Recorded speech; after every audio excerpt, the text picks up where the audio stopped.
sobre o céu, tu és Senhor. Olha, irmãos, quando a gente pensa sobre a soberania de Deus, sobre quem é Deus, e quando a gente tem essa noção, quanto mais aprofundada de quem é Deus, mais a gente fica espantado, digamos assim, de Deus se preocupar com a gente. Como tem lá o Salmo, eu acho que é o Salmo 8, se eu não me engano, quem é o homem para que Deus se lembre dele? Então Deus, com todo o seu poder, se preocupa com o homem, um verme desobediente, insubordinado, e envergonha Deus e peca o tempo todo. Mas Deus se importa conosco. Nosso Deus é soberano. Tu és soberano. Tu és soberano sobre a terra, sobre os céus, tu és Senhor absoluto. Tudo que existe acontece, tu sabes muito bem. Tu és tremendo. Apesar dessa glória que tens, tu te importas comigo também. E esse amor tão grande eleva-me, amarra-me a ti. Tu és tremendo. Apesar desta glória que tens, tu te importas comigo também.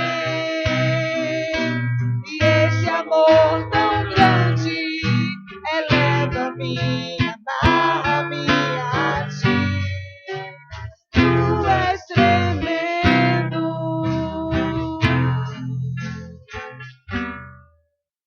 Por que Deus se importa conosco, irmãos? Porque Ele decidiu assim. Foi Ele quem criou o homem para a sua glória. Foi Ele quem, no seu propósito, permitiu ou providenciou, não importa, que o homem caísse e tivesse todo esse processo de redenção dessa criação, porque Ele é soberano para fazer tudo isso.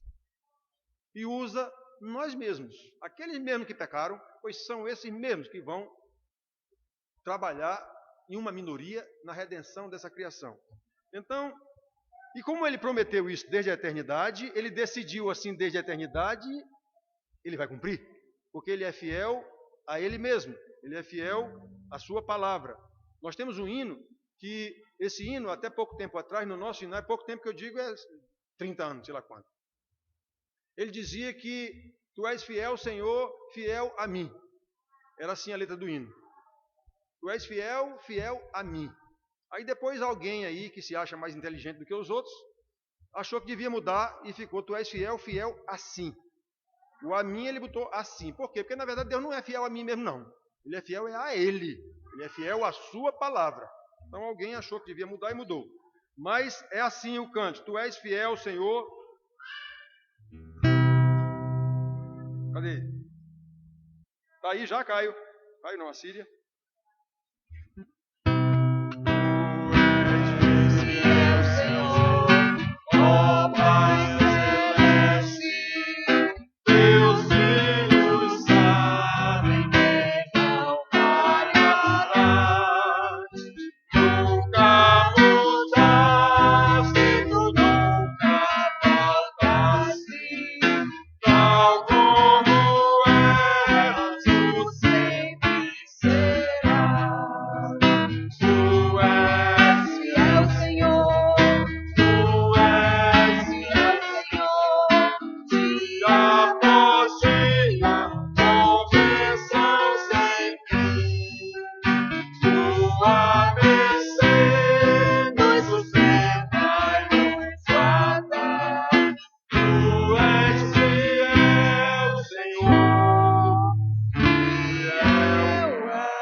Olha, irmãos, como eu disse para vocês, tu és fiel, tu não falharás. Claro, quem é fiel não falha, não é? Tu sempre serás, como eras, tu sempre serás. Ele disse a Moisés, lá, diz lá, eu sou, te enviou. Então, eu sou, não tem eu era e serei, não, é eu sou. Sempre presente na eternidade. Aí ele diz aqui, como nós cantamos e eu falei antes, tudo criastes para o teu louvor. Tudo criaste, céu, terra, ares, tudo, para louvar-te, Senhor, porque tu és fiel. Aí, pleno perdão tu dás, que é segurança. E no porvir, ó que doce esperança. O que é porvir? No futuro, quando Jesus vier nos buscar. Porvir é futuro. No porvir, quando vieres, que maravilha. Será tudo maravilhoso. E no coro ele diz, tua mercê nos sustenta e nos guarda. O que vem a ser tua mercê? Tua graça, teu favor. É isso. Tua mercê nos sustenta e nos guarda. Teu favor, a tua graça, o teu cuidado gratuito nos sustenta e nos guarda porque tu és fiel. É isso que o hino está dizendo. Muito bem, irmãos. Vamos orar. Deixa eu ver. Irmã Malha, faça uma oração. Irmã Malha, na congregação, para uma oração, pedindo essa graça de Deus na exposição, na pregação da palavra, na mensagem para nós que o Senhor tem agora.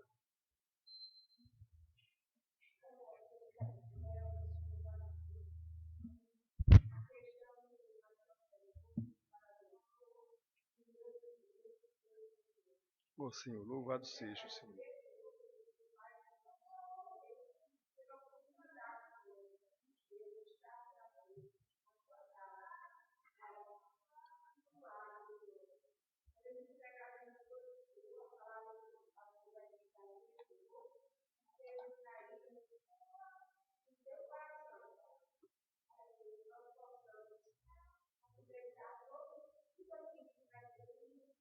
Sim, meu Pai amado, para louvor da Tua glória, Senhor Deus.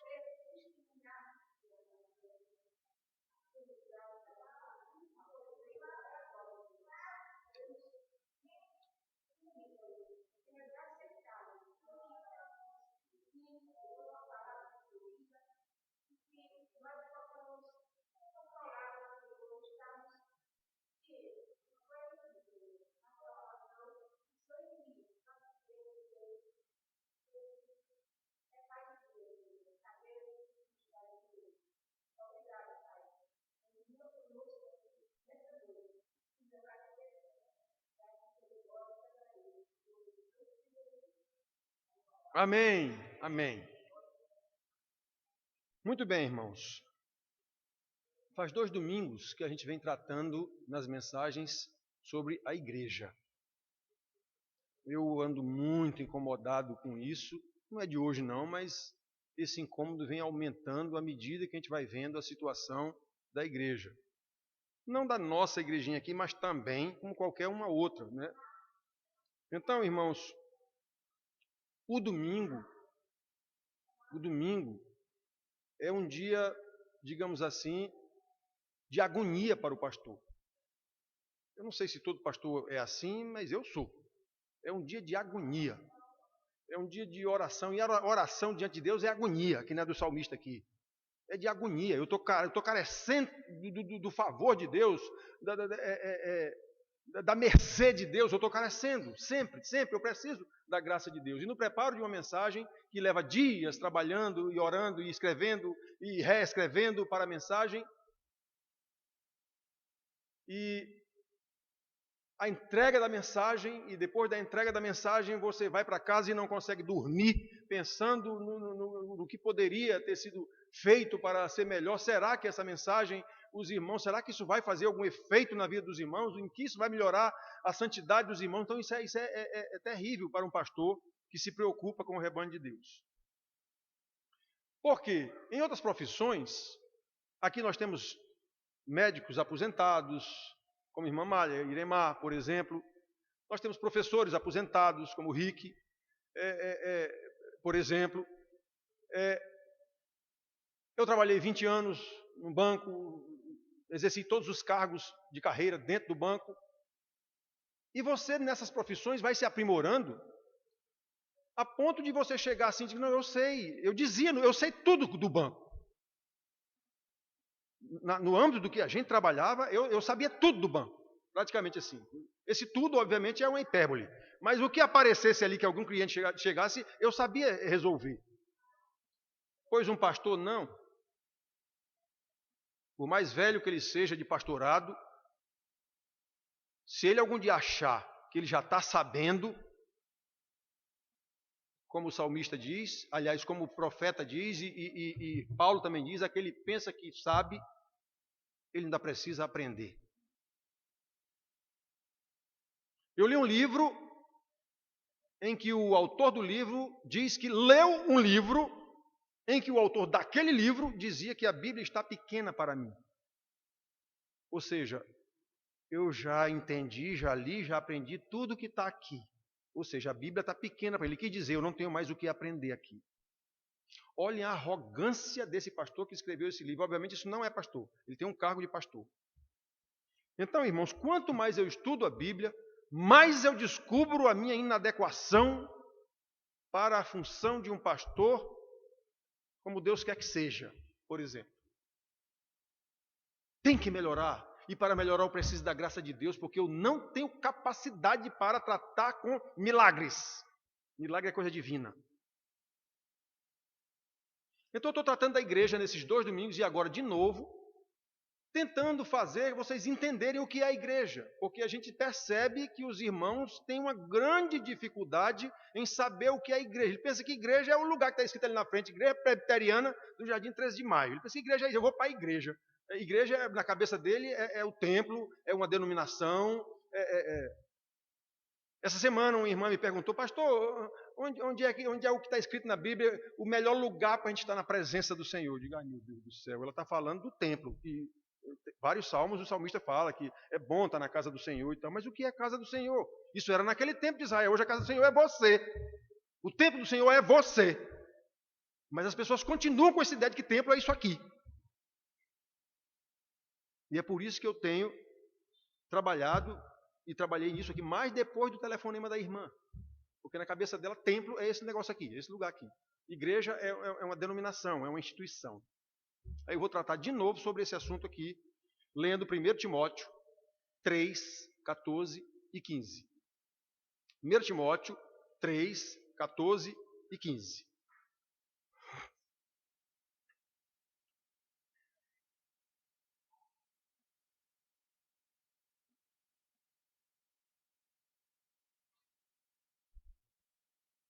As cartas de Timóteo, de Paulo a Timóteo e a Tito, são conhecidas como cartas pastorais.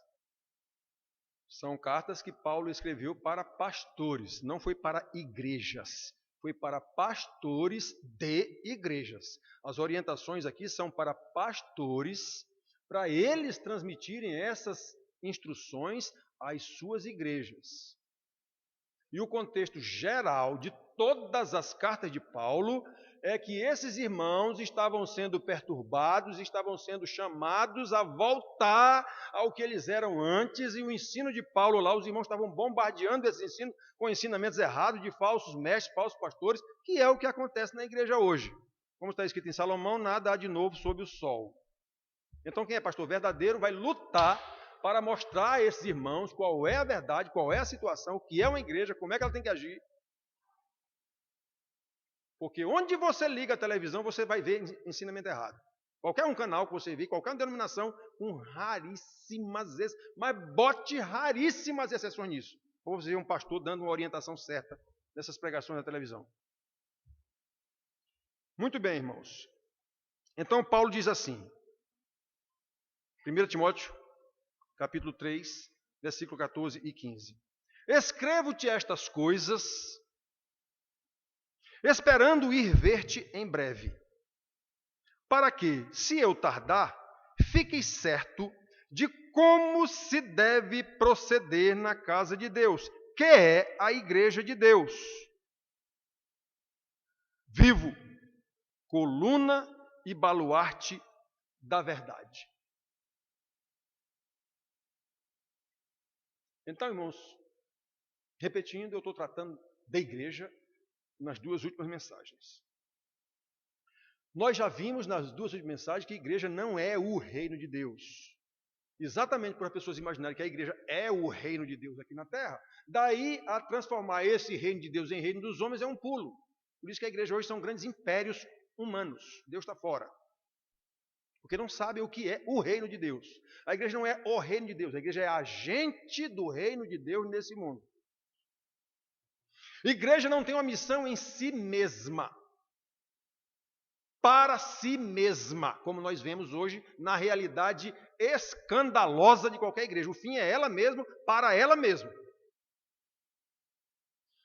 Mas igreja é a própria missão de Jesus na redenção da criação de Deus, especialmente dos seus eleitos. A igreja é Jesus, como Paulo diz, a igreja é o corpo de Cristo, exatamente na continuação do que Jesus veio fazer aqui na terra, até que ele volte. É isso que é a igreja. Atos 2, 42 a 47 está dizendo que quando Pedro pregou lá e os irmãos se converteram naquela situação ali, que você imagina, a pregação de Pedro, 3.000 pessoas, não foi nem 1% da quantidade de pessoas que estava lá. Não chega a ser nem 1%. Mas diz que esses irmãos viviam, perseveravam, olha o ponto de partida, na doutrina dos apóstolos. Eu já disse para vocês aqui várias vezes, não há a menor possibilidade de santidade fora da doutrina. Não existe isso. Não existe isso. Então, eles perseveravam na doutrina dos apóstolos, então eles cresciam em santidade, na comunhão, na oração, no partir do pão. Aí está escrito lá que enquanto os apóstolos pregavam e a igreja vivia em amor e em união e em santidade de vida a partir da doutrina dos apóstolos, Deus lhes acrescentava, versículo 47, a cada dia os que iam sendo salvos. Não há qualquer outro ensinamento na Bíblia sobre igreja a não ser esse. As denominações inventaram seus impérios, não tem nada a ver com a Bíblia isso. Muito bem, então, irmãos, é isso que Paulo está explicando aqui a Timóteo, como ele deve comandar a sua igreja, como ele deve ensinar e dirigir a sua igreja. Aí, irmãos, nós vamos fazer aqui uma síntese geral e rápida, não tão rápida assim, porque é uma história, mas rapidamente a gente vai fazendo aqui, para entender a ação redentora desse Deus fiel que nós cantamos. Como eu já disse, ele criou toda a natureza e todo o cosmos para a sua glória. Ele não precisava estar criado nada disso, mas criou. Criou para a sua glória. O homem caiu. Deus não foi apanhado de surpresa. Tanto que ele diz para o homem, o dia que comeres, ele não disse se comeres, o dia que comeres. Ele já sabia que o homem ia comer. Deus tem seus propósitos que nós não entendemos. Como ele mesmo diz, meus caminhos são maiores do que os seus caminhos. São meus pensamentos, eu não sei como é, mas é assim. Então, quando caiu, ele disse, a mulher, por causa do dom de mãe, que quem dou sou eu, dela nascerá aquele que pisará a cabeça da serpente. Pronto, então a redenção vem através da mulher. O Redentor vem através da mulher. Então Deus já tinha um plano que vem se desenvolvendo ao longo da eternidade, até chegar o dia que Jesus voltará. Então nós temos que entender esse processo todo. Começou com quem? Com Israel. Ele resolveu formar Israel. Tinha meio mundo de gente na terra, mas ele resolveu formar uma nação a partir de Abraão. Pronto. Por quê? Porque ele quis. De Abraão, Isaac, Jacó, e em Jacó, ele diz, pronto, agora em Jacó o teu nome vai ser mudado para Israel. E os teus filhos agora vão ser uma grande nação, 12 tribos. Pronto. Foi assim que Deus determinou e não me compete questionar porque ele determinou assim. Ele determinou assim e acabou-se a conversa. Então, ele criou Israel. E esse Israel, pela determinação de Deus, seria a árvore da qual viria o Messias. Esse filho da mulher que pisaria a cabeça da serpente. Então, ele criou uma nação para que dessa nação viesse o Messias, porque o Messias tinha que vir como homem, era um descendente da mulher. Isso já estava determinado por Deus na eternidade e vem acontecendo, ou aconteceu já na plenitude do tempo, como Paulo explica. Muito bem, irmãos. Então, de Cristo, consumou a sua obra, formou os seus discípulos, para que esses discípulos edificassem a sua igreja, como ele disse, eu edificarei a minha igreja sobre mim mesmo, e vocês serão os construtores, os apóstolos. Nós já vimos isso aqui em outra pregação também.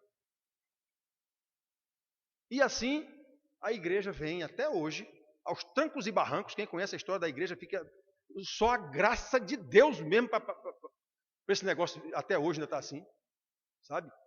A prostituição, a corrupção, a roubalheira, a idolatria dentro da igreja é tão grande na história da igreja, quando você vê, meu Deus, como é que pode isso não existir? Existe. Por quê? Pela mercê de Deus, pela graça de Deus, porque Ele quis levar a sua igreja. Ele não disse, eu vou, os meus eleitos eu vou levar. Ele não disse isso para Abraão, eu vou levar.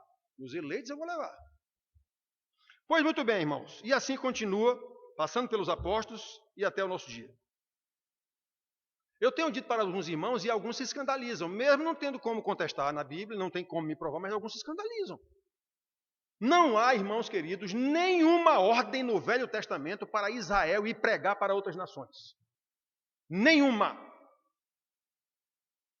Deus criou Israel e determinou que Israel fosse modelo, fosse testemunho, fosse exemplo de santidade para outras nações com seus outros deuses falsos. Vocês, com o único Deus que é verdadeiro, vão mostrar a esse povo, pela vida de vocês, que vocês são conduzidos por um Deus verdadeiro. É só isso. Não há nenhuma ordem para Israel ir pregar em nenhuma outra nação.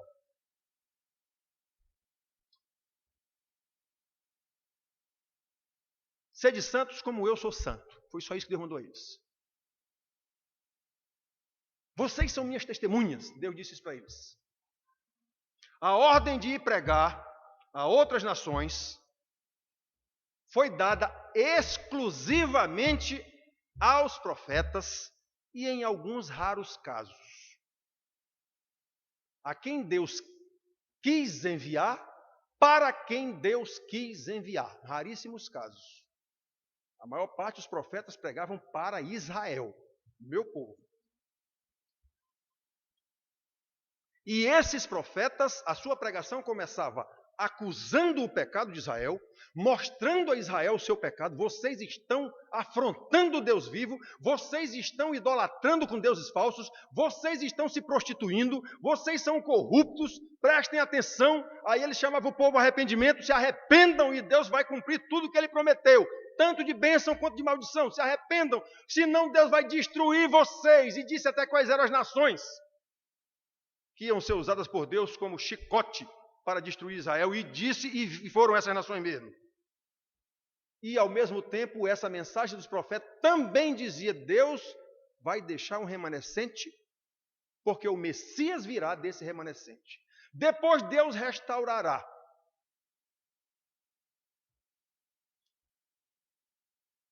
E assim continuou, meus irmãos, essa história. Israel foi oprimido e destruído pelas outras nações, conforme Deus prometeu na sua lei. Tudo isso está escrito na lei, nos 5 livros lá do Pentateuco. Tudo isso está escrito na lei lá. Não há nenhuma profecia, eu tenho explicado isso aqui nas aulas, não há nenhuma profecia na Bíblia que já não esteja contemplada lá na lei, nos 5 livros do Pentateuco. Nenhuma. Nem pode haver. Porque o restante da Bíblia todinha é o desenrolar do que está escrito entre Gênesis e Deuteronômio. Muito bem, irmãos. E isso aconteceu, veio o Messias, através desse remanescente Judá que ficou, veio o Messias, descendente de Davi, todo mundo sabe essa história, filho de José e Maria, conforme Deus prometeu na sua lei, a fim de redimir toda a sua criação, especialmente um povo eleito. Muito bem. Por nossa visão humana, puramente humana, nós entendemos que Israel falhou na sua missão de ser testemunho de Deus para as outras nações. Na verdade, nós sabemos que Israel se corrompeu com as outras nações e Deus o destruiu exatamente por causa disso. Então, na visão humana, sociológica, Israel falhou. O testemunho deles não foi suficiente para as outras nações. Na verdade, eles copiaram o exemplo das outras nações. Porém, como afirmam as Escrituras, os planos de Deus não podem ser frustrados. Jó 42, versículo 1. Bem sei que tudo podes e nenhum dos teus propósitos podem ser frustrados. Então, Israel cumpriu a missão de Deus no que Deus determinou. Ele cumpriu. Com certeza ele cumpriu a sua missão divina, ainda que a perda progressiva de santidade do povo, pelo afastamento da doutrina, que era a lei de Moisés, levou o povo a ser punido severamente por Deus com a destruição e opressões severíssimas. O povo passou tanta fome que chegou a comer os próprios filhos, e isso está escrito lá na lei que ia acontecer. Como eu disse para vocês, nada está escrito na Bíblia depois de Deuteronômio que não seja o desenrolar do que está escrito entre Gênesis e Deuteronômio.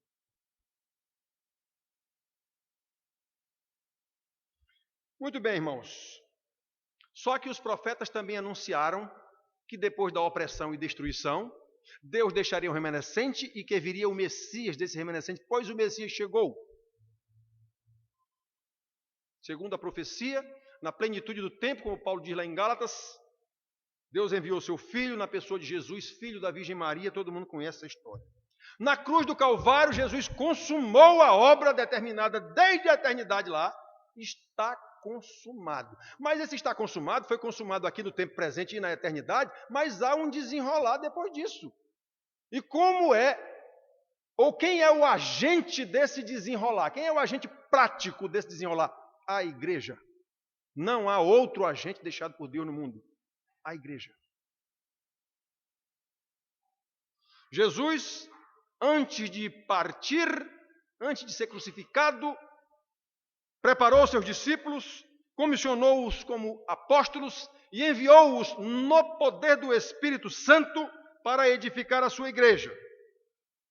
Uma vez formada pelos apóstolos, a igreja se desenvolveu na doutrina dos apóstolos, e essa igreja é a continuação da missão de Jesus. Assim como o livro de Atos é a continuação do Evangelho de Lucas, o mesmo Lucas que escreveu disse: ó, excelentíssimo Timóteo, eu te escrevo essas coisas para te contar em detalhes o que Jesus começou a fazer e a ensinar. Termina o livro de Lucas. Atos começa: ó, excelentíssimo Timóteo, o mesmo sujeito. Te escrevo essas coisas para te dizer em detalhes o que os apóstolos de Jesus continuaram a fazer e a ensinar. Então os apóstolos são a continuação da obra messiânica, digamos assim, de redentora de Jesus, através dos seus apóstolos. É a palavra. Os apóstolos eram a palavra de Cristo viva neles. Por isso que eles fizeram milagres. E está escrito em Atos.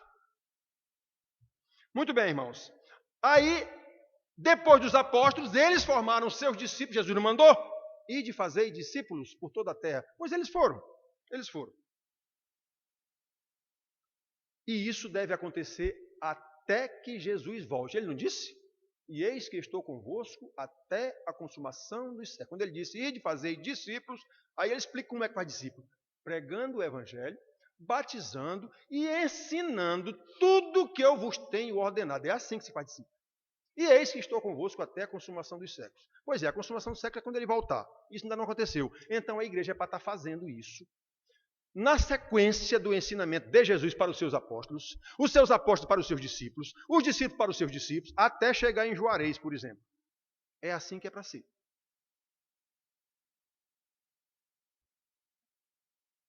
Atos 1:8, antes de partir, ele disse: todo poder me foi dado nos céus e na terra, e eu passo esse poder para vocês.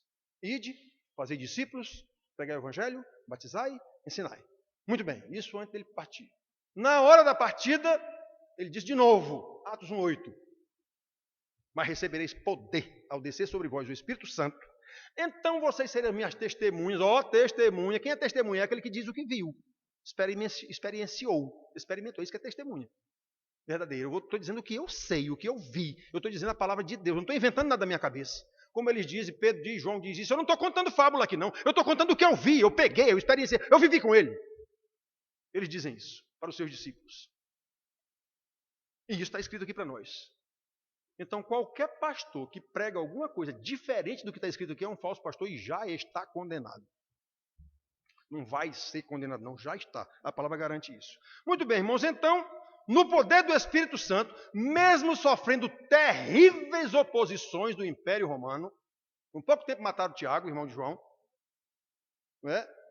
Eles pregaram o evangelho em todo o mundo conhecido na época.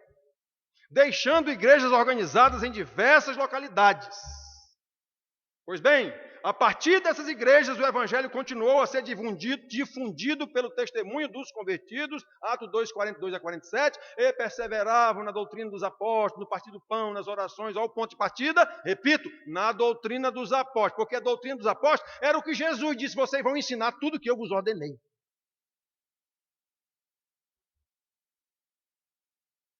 Agora, lideradas pelos discípulos dos apóstolos, as igrejas caminhavam, mesmo sob a mesma perseguição, sendo mortos, queimados em poste e tudo, mas perseveravam. E esses discípulos dos apóstolos, a eles foi ordenado prepararem outros discípulos. Segundo Timóteo 2,2, Paulo diz a Timóteo: Timóteo, meu filho, isso que você aprendeu comigo, diante de muitas testemunhas, você ensine a homens idôneos quer dizer capacitados ou capazes, fiéis, para que eles, por sua vez, ensinem a outros. Essa é a única forma bíblica de preparar pastores. Jesus preparou seus discípulos, transformou-os em apóstolos, mandou esses apóstolos formarem discípulos, e esses apóstolos disseram aos seus discípulos que formassem discípulos dentro da igreja, escolham homens fiéis e aptos e formem novos discípulos. Essa é a única forma escrita na Bíblia de formar pastores.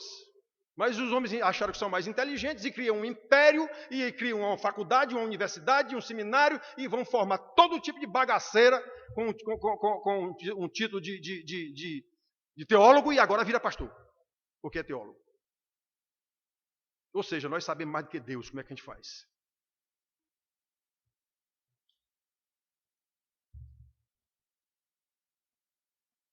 Tanto a Timóteo como a Tito, 2 discípulos de Paulo, ele ordenou: ordene presbíteros na igreja. Presbítero é mestre.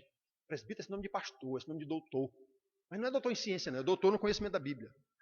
Ordenem presbíteros nas igrejas. Quer dizer, você, Timóteo, que foi discípulo de Paulo, já credenciado pelo apóstolo de Deus, você agora forme outros e impõe as mãos sobre eles. Tito, lá em Creta, é uma ilha, está lá até hoje, na Grécia, você ordene presbíteros, forme presbíteros, ordene presbíteros nas igrejas. E esses presbíteros, por sua vez, devem identificar em cada um em sua igreja quem é o jovem, quem é o homem, quem é a pessoa que tem aptidão, que tem o dom do Espírito Santo para o ensino, prepare esse aí para ser o seu substituto, ou abrir uma outra igreja. É assim que está na Bíblia. Qualquer coisa diferente disso é a arrogância do ser humano, achando que é mais capacitado do que o que Deus mandou. A missão original de Jesus, ou voltando desde o início, a missão original de Israel, de ser santo como Deus é santo, e dar testemunho ao mundo, agora é da igreja. A igreja nada mais é do que, digamos assim, a confirmação, vamos dizer, a confirmação das promessas feitas a Israel. Quando Jesus veio, pronto, chegou. Aquelas promessas todas feitas lá em Israel, chegou o homem da promessa. É esse aqui, pois agora eu formo minha igreja. A igreja é nada menos do que a continuação de Israel. A igreja não tem nada a ver com Israel. É a sequência do plano de Deus. Esse Israel que está lá bombardeando todo mundo e matando e morrendo, tem nada a ver com Deus. Ele é outra história, ele é outro país. Ele é um país que nem o Brasil, que nem a Arábia Saudita, que nem o Gabão ou que nem qualquer outro qualquer.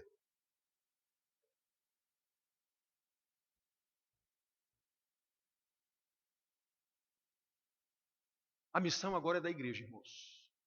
Então prestem atenção àquilo que eu disse que choca muitas pessoas.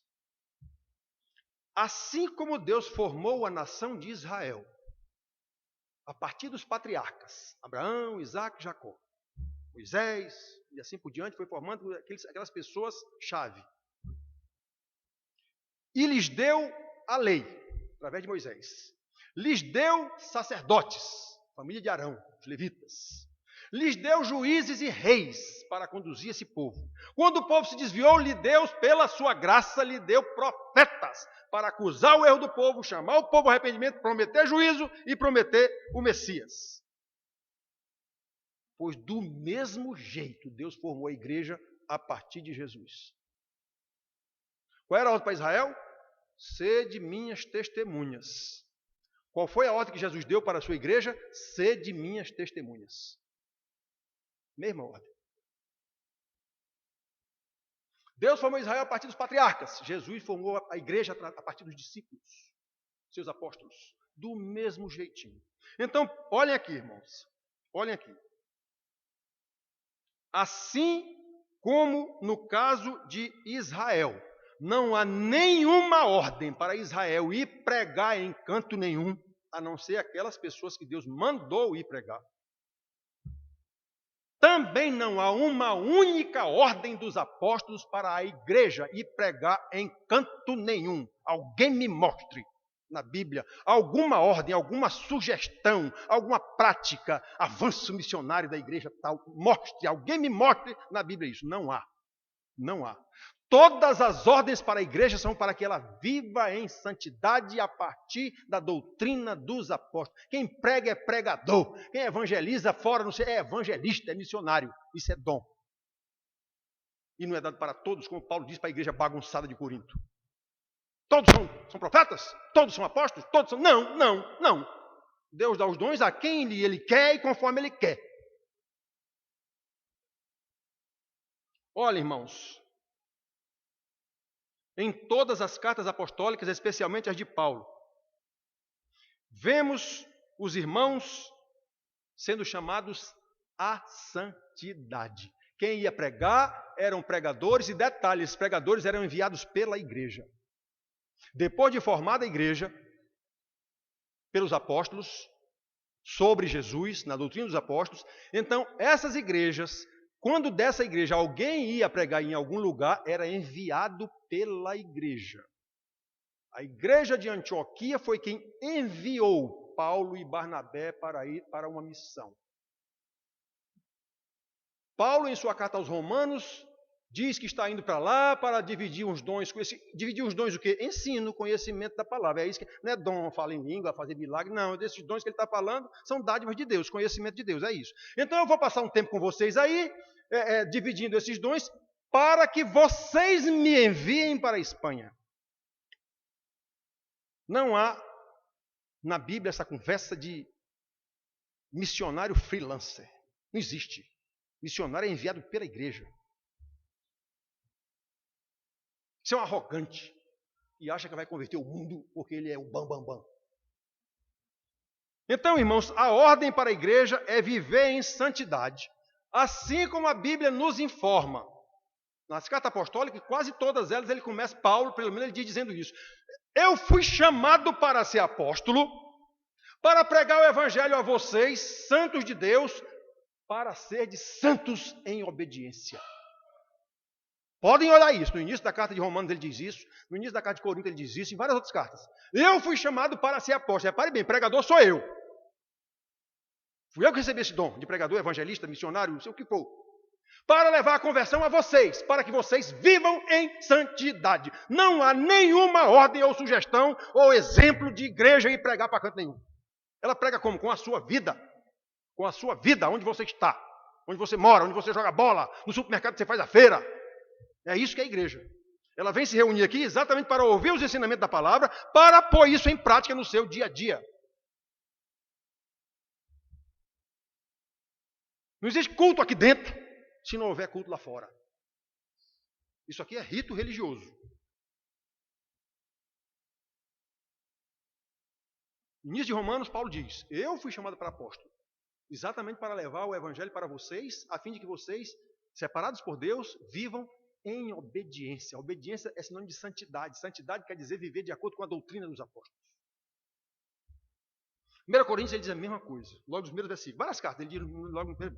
Pedro diz nas suas cartas também que vocês foram chamados à obediência.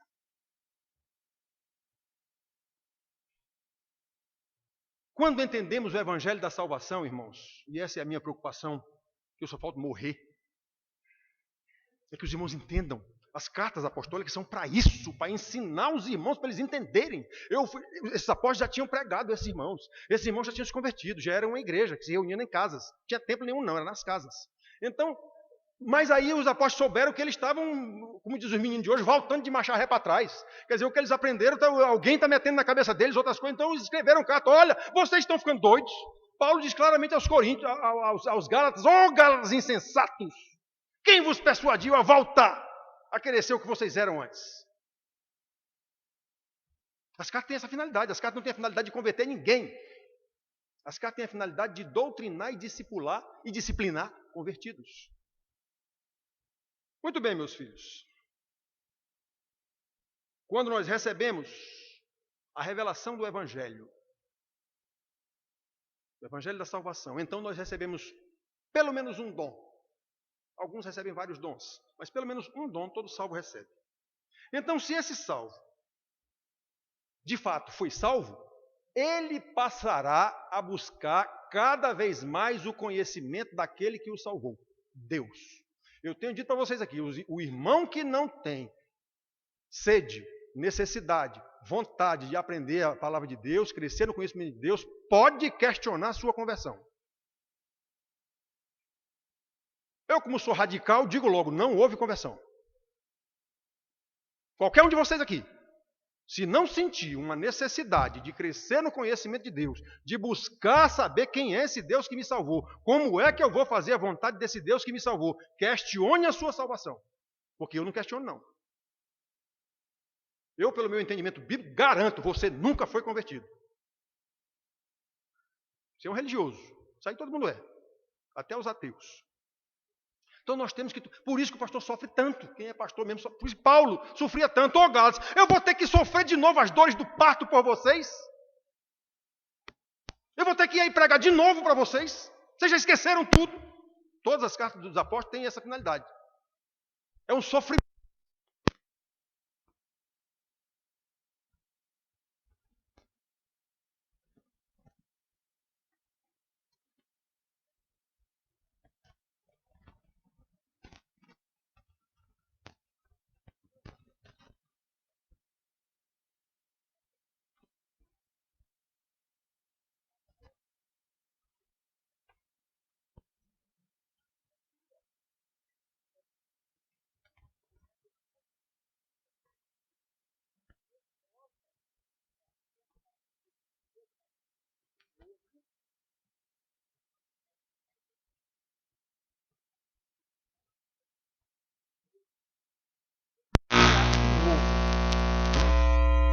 Nova pessoa.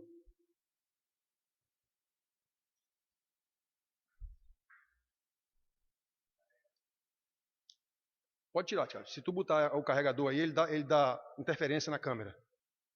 Ele dá interferência na câmera. Se botar o carregador aí, ele vai dar interferência na câmera.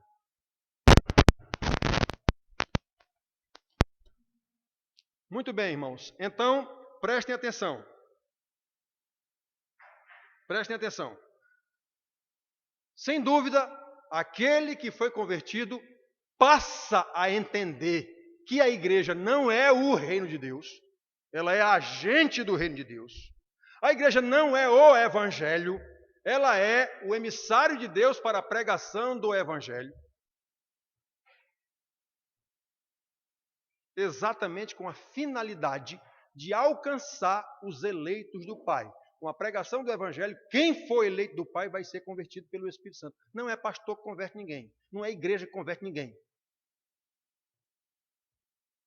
E assim a igreja nada mais é do que a continuação da missão de Jesus de salvar os eleitos do Pai. É isso que é a igreja. A minha vida comprova isso. Que eu sou a continuação de Jesus na missão de salvar os eleitos do Pai. Pela minha vida, alguém vai ver Jesus? Não? Então eu não faço parte da igreja de Jesus.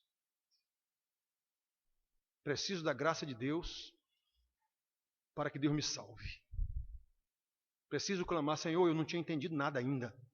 Me ajuda, meu Senhor, me salve. Eu pensava que eu era salvo, mas não sou, não. Tem misericórdia de mim. Me ajuda.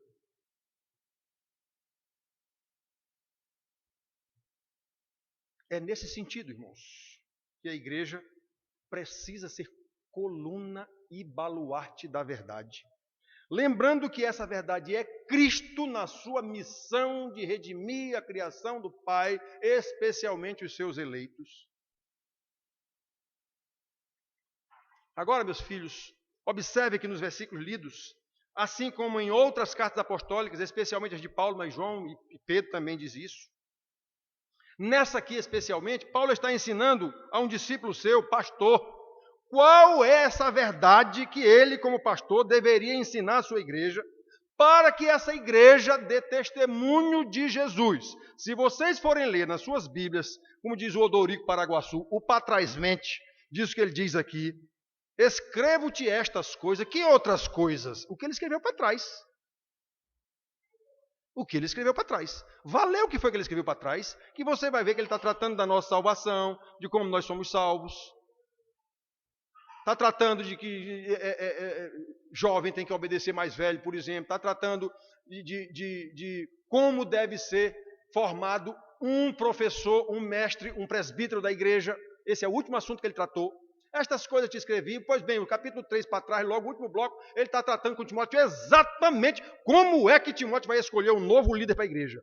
Por que essa preocupação de Paulo? Por causa dos falsos ensinamentos na igreja o tempo todo. Dentro da igreja, inclusive.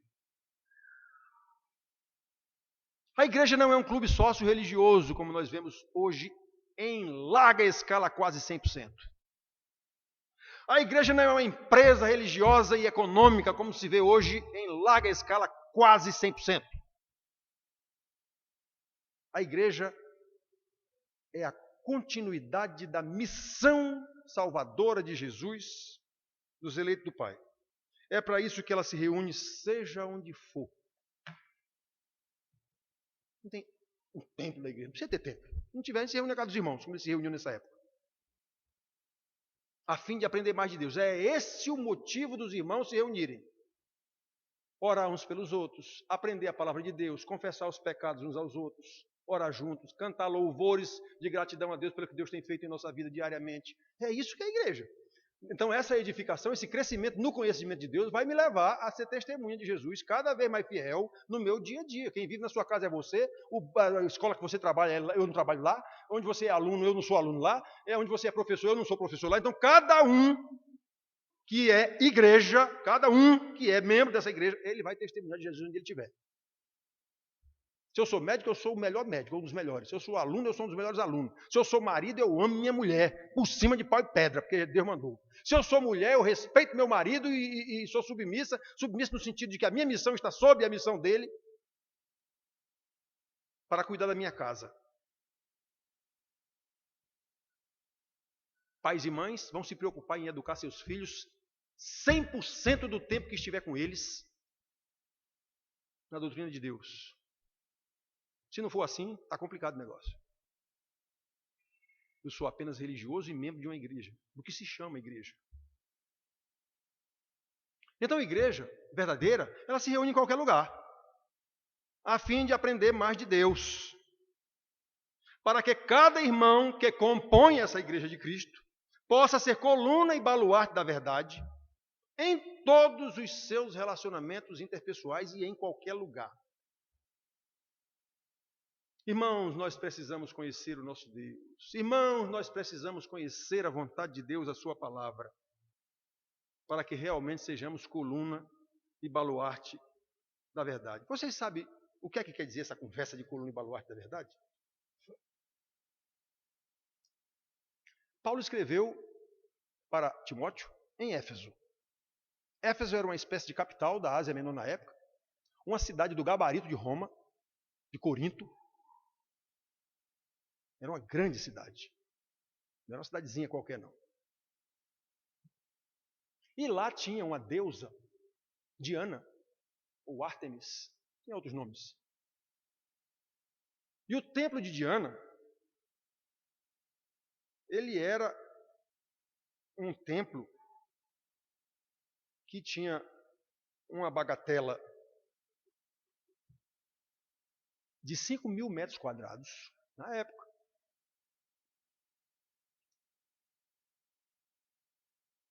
Sustentado por colunas e baluartes, que é a mesma coisa, coluna e baluarte são sinônimo de sustentação de alguma coisa. Cada coluna dessa tinha 18 metros de altura. Imaginem, o templo de Diana, para vocês terem uma ideia, era uma das 7 maravilhas do mundo antigo. Só para vocês terem uma ideia da magnificência, da magnitude, do tamanho, da imponência desse templo. Era uma das 7 maravilhas do mundo antigo. Pois bem, em Éfeso tinha esse templo de Diana. E esse templo era sustentado por essas maravilhosas colunas, 18 colunas, não 18 não, eram 127 colunas, na verdade, de 18 metros cada uma. Olha a altura. Esse nosso aqui tem 3 metros, 18 metros de altura, o pé direito, como se diz, desse templo. 127 colunas sustentavam esse templo. Então, Paulo, quando diz a Timóteo que a igreja nossa, que não tem templo nenhum, os irmãos se reuniam nas casas uns dos outros, tem que ser coluna e baluarte, sustentáculo dessa verdade. Ele tinha em mente, eu tenho certeza que ele tinha em mente quando escreveu isso a Timóteo, e Timóteo sabia disso, ele estava falando do templo de Diana, aquelas colunas e baluartes que sustentavam aquele templo de idolatria, de ensino errado. Pois é, semelhante àquilo ali, nós, a igreja que nem casa temos, temos que ser coluna e baluarte da verdade. É isso que Paulo estava falando. Quando Paulo pregou lá em Éfeso, inclusive, você vê isso lá em Atos 19, ele teve problema com o tal de Demétrio, um ourives que fabricava em grande escala, lá está escrito na Bíblia, nichos, imagens de Diana, e vendia para os ourives da cidade. Quando Paulo pregou a verdade e Jesus disse a verdade vos libertará, então o pessoal deixou de comprar aquela porcaria, porque agora eu sei qual é a verdade, eu não vou mais comprar isso. Deu prejuízo para o Demétrio atiçou a população e quase que matam Paulo e todos os crentes lá. Se não fosse da autoridade romana, eles tinham sido mortos por todo mundo lá. Então Paulo sabia o que ele está dizendo. Presta atenção, Timóteo, olha o que é que tu tem que ensinar aí. Esse mega templo com 127 colunas, de 18 metros cada uma, que prega mentira. Pois é, a tua igrejinha na casa dos irmãos tem que ser coluna e baluarte da verdade. É isso que o homem está ensinando, irmãos.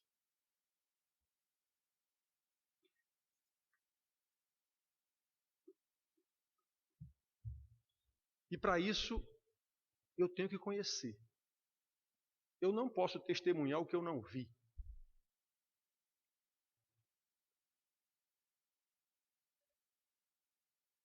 Uma vez, irmãos, a falta de conhecimento de Deus e a falta de conversão dos ditos crentes é tão grande. Eu vou contar um negócio para vocês aqui que vocês vão ficar meio assombrados, mas é assim mesmo.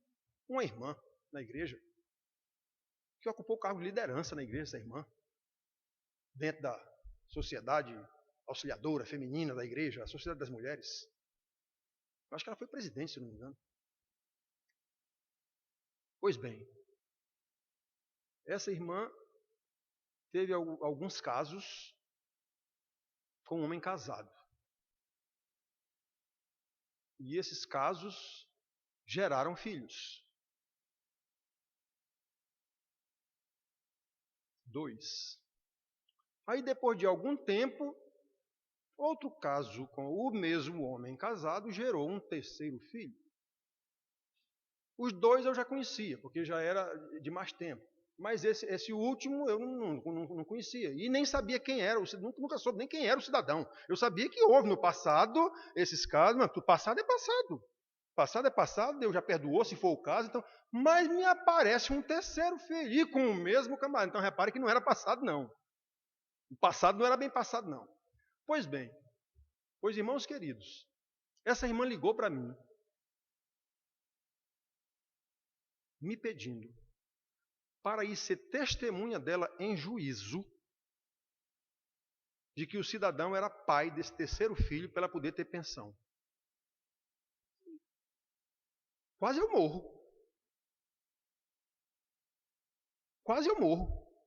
Eu, uma autoridade da igreja, sobre a irmã, ela ligar para mim e me pedir para eu ser falso testemunha. Eu não sabia quem era o camarada, eu nunca tinha visto esse terceiro filho dela, que tinha nascido recentemente, sei lá o quê. Mas ela, o senhor podia ir testemunhar? Eu digo, mas, irmã, como eu vou testemunhar o que eu não sei? Eu nunca vi esse homem, eu não sei quem é esse homem. Eu não sei se esse filho é dele, mas eu estou dizendo que é, pastor. Eu digo, mas eu vou testemunhar? Minha irmã, eu não estou acreditando no que eu estou ouvindo. Pois é. Vejam como é o conhecimento de Deus. O que é ser testemunha? Eu só posso testemunhar o que eu vi, o que eu tenho certeza, o que eu presenciei, o que eu ouvi. E aí? O que é que eu sei de Jesus? O que é que eu sei da salvação? O que é que eu sei de Deus? O que é que eu sei da criação? O que é que eu sei da queda? O que é que eu sei da redenção? O que é que eu sei sobre isso? Para eu poder testemunhar sobre isso. Como é que eu vou ensinar meus filhos Se eu não souber disso. Nós precisamos conhecer, irmãos, a palavra de Deus, conhecer o nosso Deus e o Deus da palavra,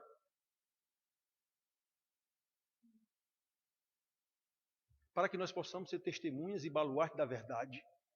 E isso, obviamente, não é para a glória da igreja, enquanto denominação, não é para a glória dos seus líderes ou donos de igreja, que agora a moda é o cara ser dono de igreja e transfere essa igreja para quem ele quer, filhos, agregados, amigos, ele transfere a propriedade da igreja para pessoas. Até vendem. Se vocês não sabiam disso, saibam. Há negociações entre igrejas envolvendo dinheiro. O pastor compra a igreja do outro.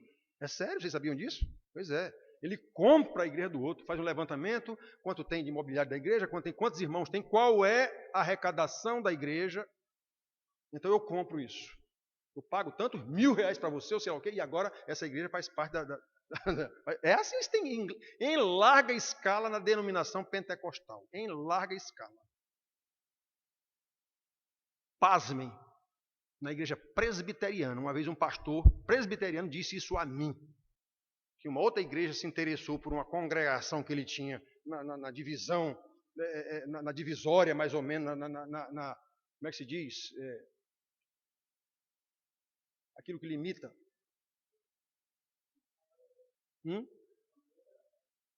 Faltou a palavra agora. Fronteira. Digamos, na fronteira dos limites da igreja dele, com a do outro, tinha uma congregação ali, aí a igreja do outro lado se interessou pela congregação dele. Rapaz, por que a gente não fica com essa congregação? Porque os irmãos, na verdade, moram mais do meu lado lá. Ele disse, se você me pagar tanto... Isso foi o próprio pastor que me contou. Se você me pagar tantos R$1.000, eu transfiro para você a congregação. Eu fiquei assim, eu não acredito nisso. Esse pastor veio da igreja pentecostal. Foi aceito pela igreja presbiteriana, ele já tinha essa prática. Irmão, nós precisamos conhecer a palavra e o Deus da palavra para que nós possamos realmente ser coluna e baluarte da verdade, como Paulo está dizendo aqui nesses 2 versículos. Se a igreja não entender essas coisas, o que é a igreja? Cada irmão. Se não entender essas coisas, ela continuar trabalhando em causa própria, naquilo que chamam de missões.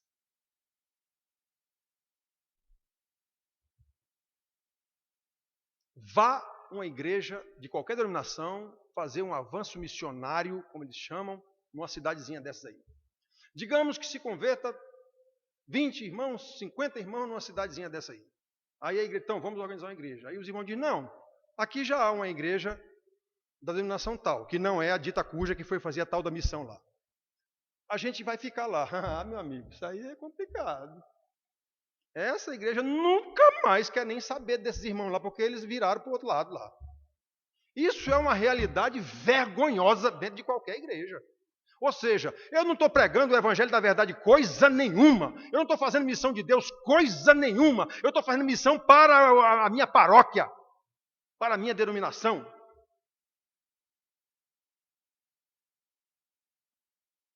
Nós precisamos conhecer Deus, irmãos, e a palavra de Deus, e o que é a igreja, e qual é o papel de cada um nessa igreja.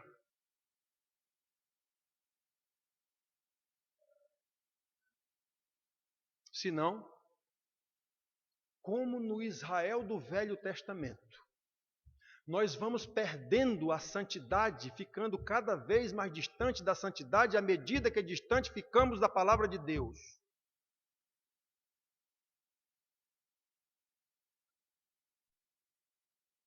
E vem a destruição. E quem faz isso é Deus.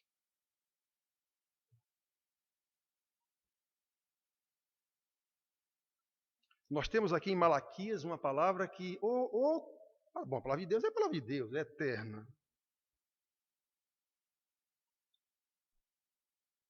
Porque os lábios do meu sacerdote devem guardar o conhecimento, e da sua boca devem os homens buscar instrução. Ele não está falando aqui instrução matemática, inglês, francês, geografia, ele está falando instrução da palavra de Deus. Porque ele é mensageiro do Senhor dos Exércitos.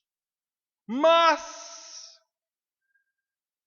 vós, seus sacerdotes, tendes-vos desviado do caminho, e por vossa instrução tendes feito tropeçar a muitos. Violastes a aliança de Levi, diz o Senhor dos Exércitos. Por isso também eu vos farei desprezíveis e indignos diante de todo o povo, visto que não guardastes os meus caminhos e vos mostrastes parciais em aplicar a minha lei. Ou seja, é Deus mesmo quem leva os pastores a serem sujeitos desprezíveis pela sociedade, rotulado de ladrões, picaretas. Está aqui, ó. É Ele mesmo quem faz isso. Por quê? Porque esses camaradas, de fato, não estão pregando a minha palavra. Se desviaram da minha palavra. Quem faz isso é Deus, irmãos. Quando a gente entende quem é Deus e o que é a igreja, e o que é Jesus Cristo, o que ele veio fazer, qual é o papel da igreja, a igreja não tem uma missão, ela é a missão. A missão de redimir a criação é de Jesus. Pois ele veio aqui, executou a missão, consumou a missão, mas essa missão ainda está em andamento. Eu subi a céu, mas vocês agora vão fazer no poder do Espírito Santo. Fazendo exclusivamente o que eu vos mandei, nem mais nem menos. Aí, ó, desde Israel, por que vos desviaste, seus sacerdotes? Pastor não é sacerdote não, mas faz o mesmo papel, ensina o povo. É isso que sacerdote era para ensinar o povo. Então, por que vocês vos desviaste? Eu vos fiz desprezíveis diante do povo. Quem faz isso é Deus. Irmãos, meus filhos, eu sei que essa pregação não é uma pregação convencional como as dos dias de hoje. Pregações sociologizadas, psicologizadas, humanísticas, visando agradar os seus ouvidos e as suas necessidades ou carências emocionais. Eu estou pouco me lixando para isso. O que eu quero é que vocês sejam crentes, salvos. Esse é o papel de um pastor constituído pelo Espírito Santo.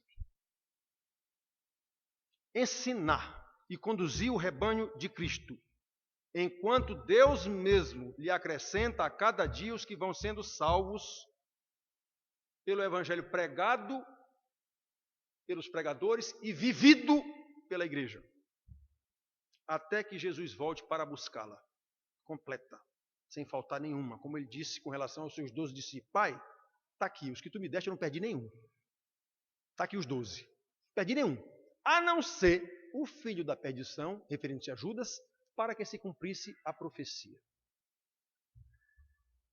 Mas das ovelhas que tu me deste, nenhuma vai faltar no último dia. Pois é. Enquanto ele não volta para buscar a sua igreja completa, a função de levar a palavra, o testemunho, a verdade, como baluarte, como coluna, para que todos os eleitos de Deus tenham essa informação, é a igreja. É isso que é igreja. E não ajuntamento de pessoas numa festa com um animador de auditório aqui na frente, fazendo e dizendo o que as pessoas querem ouvir. Que Deus nos ajude, irmãos, nessa empreitada de continuar a missão redentora do Senhor Jesus Cristo, até que Ele volte para louvor da glória de Deus. Amém.